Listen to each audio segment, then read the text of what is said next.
When you think about the fourth industrial revolution, this is all about the web merging together with the physical web, merging together with sort of the human web, if you will.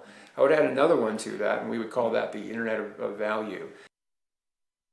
I'd like to welcome everybody to CKJ Crypto News. This is part of my 5-minute X Rapid Quick Significant Crypto News. Guys, I'm pretty much going to do a recap on the live stream that I did last night. I call this one the history of Ripple. Pretty much, I felt it really strange that Brad Garlinghouse would come out with a statement again that he's long on Bitcoin, and then Joe Katz would come out about a week later and say, hey, that, you know, we're not in competition with other cryptocurrencies. We pretty much want to see the ecosystem grow. So that actually sent me down the rabbit hole of Ripple Labs from Ripple Insights. Ripple Insights is where they keep all the posts all the way back to about 2013 is where it begins. So it begins. So basically, this is Ripple Insights, guys. It goes all the way back to 2013. So what I did is I went back all the way to the beginning and pretty much to see the history of Ripple.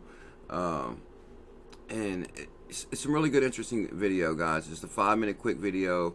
Pretty much when Ripple Labs first started out, it wasn't really to replace Bitcoin. I think Bitcoin is what actually excited them, and you know, they felt like they could create a better way to move Bitcoin or a better way to move money. Like basically, Ripple Labs has created a new financial system, not to be working with the old system, but a new way to move money. And I will show you guys that right here. This is where it all began right here. Chris Larsen at Davos. The merging of the web and physical web and the value web. Now this is at Davos right here, guys. Davos is the annual event where the financial elites meet.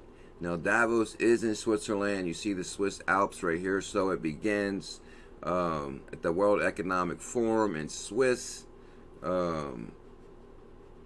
where you think about the fourth industrial revolution. Ripple co-founder Chris Larsen, what discusses the important role of the Internet of Value and the fourth industrial revolution.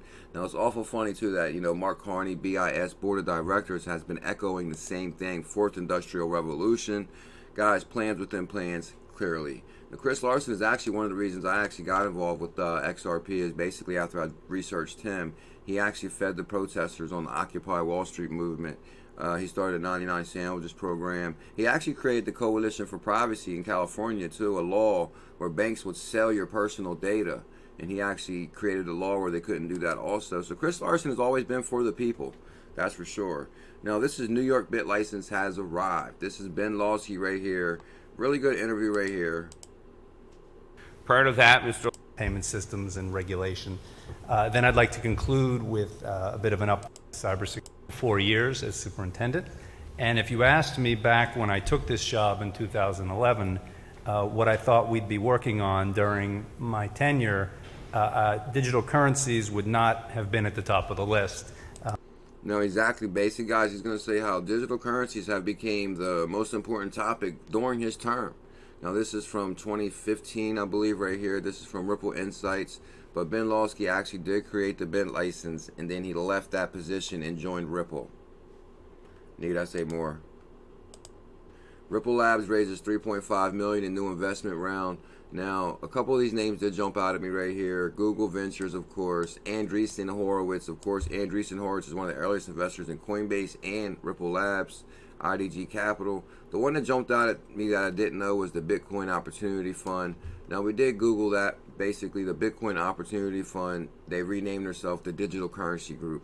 Now, that's Barry Silbert. He's also one of the earliest investors in Ripple Labs right here and Coinbase. So, wow, that basically right there shows you when Barry Silbert invested in Ripple, his company was called the Bitcoin Opportunity Fund. So, Barry Silbert is one of the earliest investors in Ripple Labs and Coinbase. Now, this is Ripple Insights from 2014, the resilience of Bitcoin. So, like I said, guys, in the beginning, it wasn't really, hey, we're here to replace Bitcoin. It was, hey, we're creating a new financial system to better move Bitcoin, to better move fiat. The reports of Bitcoin's death have been greatly exaggerated. Now, I'm going to move forward. The greatest social network of all time. I'm going to try to move to this kind of quick because we did a live stream. I'm just going to try to do like a 5-minute recap for people that just don't have a lot of time. The greatest social network of all time. You know, this is Ripple Insights 2014. Now, basically, when I spoke to Tyler and Cameron Winklevoss last summer, they described Bitcoin as the greatest social network of all time. Was revenge on their minds. But basically, they're going to go into the Winklevoss twins sued Facebook founder, said it was their invention. They ended up getting $70 million. They dumped that $70 million into Bitcoin, which made them Bitcoin billionaires. Rising star of Bitcoin set ambitious goals. Can Bitcoin lift Botswana? April 8th, 2014. Now, guys, like I said, I'm not here to say, oh, okay, maybe we should get Bitcoin. But my thing is I'm echoing what Brad Garlinghouse and Joe Katz said. You know, a lot of people, I believe, are missing opportunities because there's such tribalism in the communities. Oh, you know, XRP Army or Bitcoin Maxis. And, you know, I believe that opportunities will be there if we open our eyes. And, you know, it's there. It's there, that's for sure. XRP is not competing with Bitcoin because Bitcoin can't compete with XRP. XRP moves money. Bitcoin is a store of value and the poster child for the digital currency movement. They're both going to do well. That's for sure. Maybe in the future we'll separate, you know, the men from the boys, but as of right now, with the ecosystem growing, clearly. Bitcoin 2014 in Amsterdam. First day recap. I guess Bitcoin 2014 in Amsterdam. Looks like they used to have a yearly event. The first day of Bitcoin 2014 in Amsterdam is over and it's a blast. But co-founder, CEO Chris Larsen and Chief Risk Officer Greg Kidd. No, Greg Kidd worked at the Fed. Greg Kidd worked at Ripple. Greg Kidd is also the one that's an advisor to Uphold now. And he's also the one that got XRP listed on Uphold. Greg Kidd both participated in the afternoon. Chris Larsen establishing and maintaining banking relationship. There's Chris Larsen right there. Greg Kidd, anti-money laundering and transparent network. And I also like to call Greg Kidd, you know, Mr. Regulation himself. He's actually working on a global ID. Stefan Thomas and David Schwartz will also be participating in panel tomorrow morning. And this is from 2014. Imagine being involved in XRP then. Wow. Bitcoin for the unbanked. 2014. A debit card powered by Ripple. Now here's basically, guys, 2014. This is where basically the first sign that Ripple Labs and Coinbase is on the same team, and this is something I've been echoing for quite some time. We didn't start putting the puzzle pieces to the puzzle together till recently. But if you go down right here, there's also a Y Combinator backed Shift Payments, which according to TechCrunch is working to make it easier to spend digital currencies, cryptocurrencies, and loyalty points. Now, basically funded by Meg, Eugene, and Greg Kidd, who is the Chief Risk Officer at Ripple Labs. Shift Card is integrated with both Coinbase and Ripple. Ding, ding, ding, ding. Right there, Coinbase and Ripple on the same team. Regulation and compliance under U.S. Treasury, CSBC, and Canadian Senate. Guys, this is a really good video right here. All these are good videos. I'll link this in the description if you want to check them out. Here's Karen Gifford from the Fed, who actually works at Ripple Labs now, spoke at a foreign affairs panel with the U.S. Treasury. Ripple Labs submitted a letter to the CSBS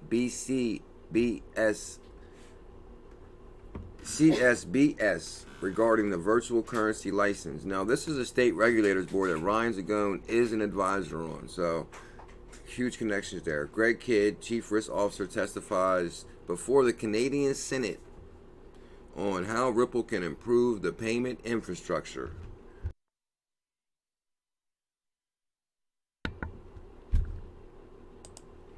W3C, building the Internet of Value with the open standards. Guys, I'm here to tell you that this WC3 initiative is probably one of the biggest things that Ripple Labs is working on.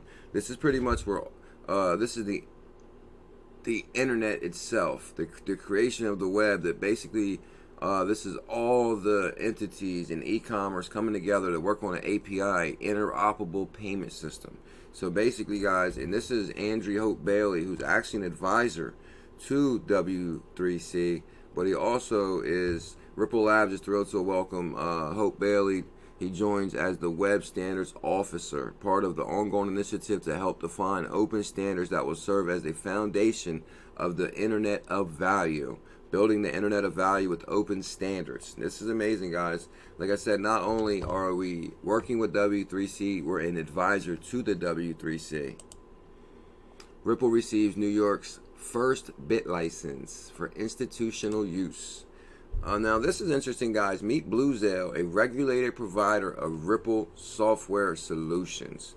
Now, I did look up Bluezale. You can get it on, I noticed it on CoinMarketCap for about 5 cents. And this is from 2015. I'm hearing a lot about Bluezale. I'm not a financial advisor, guys, but it looks like there's a major connection to Ripple here. I would definitely take a serious look at Bluezale.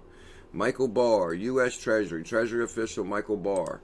Former Treasury official Michael Barr to join Ripple Labs. Now, guys, one thing I've been noticing, I noticed the other day, is FinCEN, who approved Ripple Labs in 2015 for a money transmitter. Come to find out, which I didn't know at first, but FinCEN is actually the Department of Treasury. So that's huge. Department of Treasury wrote the executive order revamping the financial system, calling Ripple by name on page 194. U.S. Treasury joins Ripple, calling out Ripple's name, and Stephen Mnuchin. Just so many great connections here, guys. The Volcker rule, which they're going to roll back because of regulation of stifled innovation. Trump says SoftBank Sun U.S. investment hitting $72 billion. And I'll show you guys why I'm connecting Trump and SoftBank here in 1 second. Fortress Investment Group, we have to go to this first right here.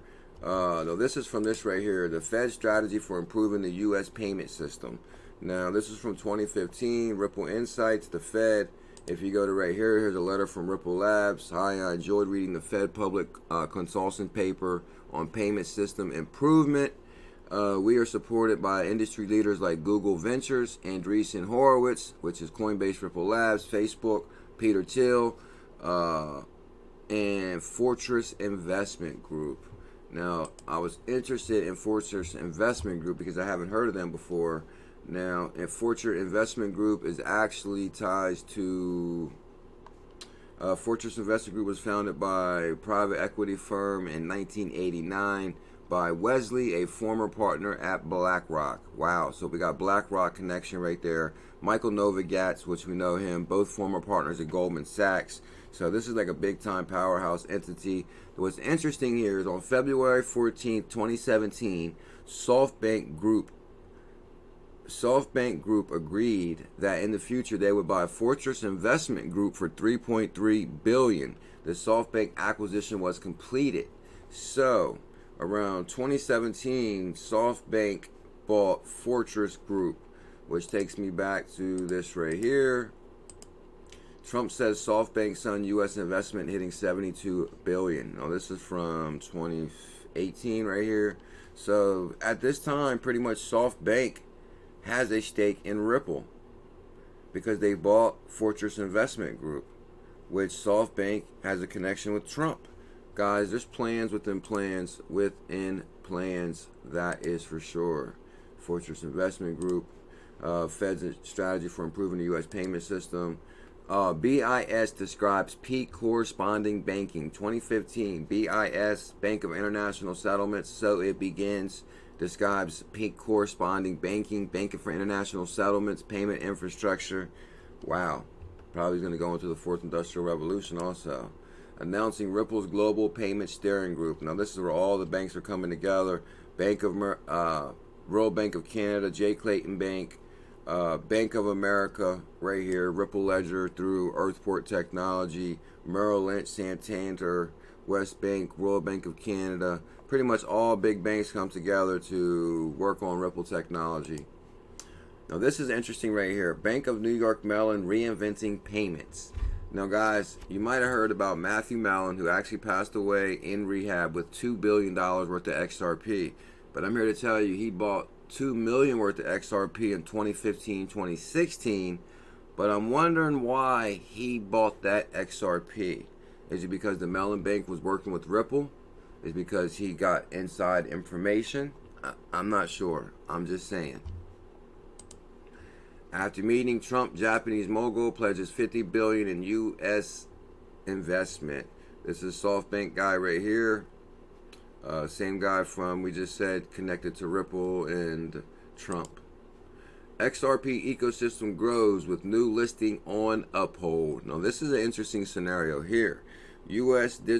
Uphold digital wallet and debit card automated clearinghouse capability, ACH, now allows users to exchange XRP with 34 different currencies, commodities, and digital assets. Wow. ACH capabilities. And guys, Greg Kidd is the advisor to Uphold. Greg Kidd is from Ripple. It looks like Uphold is a part of the XRP ecosystem from what they're saying here. Now this goes back to the very beginning of Ripple Insights. So pretty much, guys, I just wanted to show everybody the history of Ripple Labs, how we pretty much started around, well, we started around 2013, but it looks like we made our big appearance here in Davos in 2016 with Chris Larsen, pretty much being the first one to announce the Fourth Industrial Revolution. Fourth Industrial Revolution. Wow.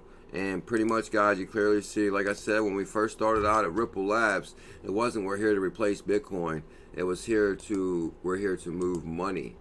There was actually, let me see one thing. I actually had a really good thing that says that Ripple Labs, or the Ripple Ledger, was actually created for currencies and digital currencies. So, well, I'm going to end this video because I just want to make it short, sweet one of everything we talked about last night. Guys, what do you think about all the connections here? I mean, do you think that XRP is really here to replace Bitcoin, or is it like Joel Katz is saying that, hey, we want to see the crypto ecosystem grow in its entirety? I believe they were excited about Bitcoin in the future, in the beginning, and I believe that, you know, tribalism ways have, you know, changed the scenario. But I do really believe that since Brad Garlinghouse came out and said, hey, he's long on Bitcoin, and then a week later Joel Katz comes out and echoes that, you know, we're not competing with other digital currencies and we want to see the ecosystem grow in its entirety. Oh yeah, rising star of Bitcoin set ambitious goals. The emerging leaders of the digital currency startup ecosystem took on stage. Now we got Brian Armstrong from Coinbase, which this goes back to Coinbase, linked Coinbase on Ripple Insights. BitPay CEO and Ripple Labs CEO Chris Larsen. BitPay, Ashton Kutcher, Ripple partnership, Coinbase, all there, guys, all there. Alrighty, guys, the CKJ coin will come down right now. Smash that coin and subscribe to the channel. Hit that notification bell. Thank you so much for your time. Much love. Mahalo.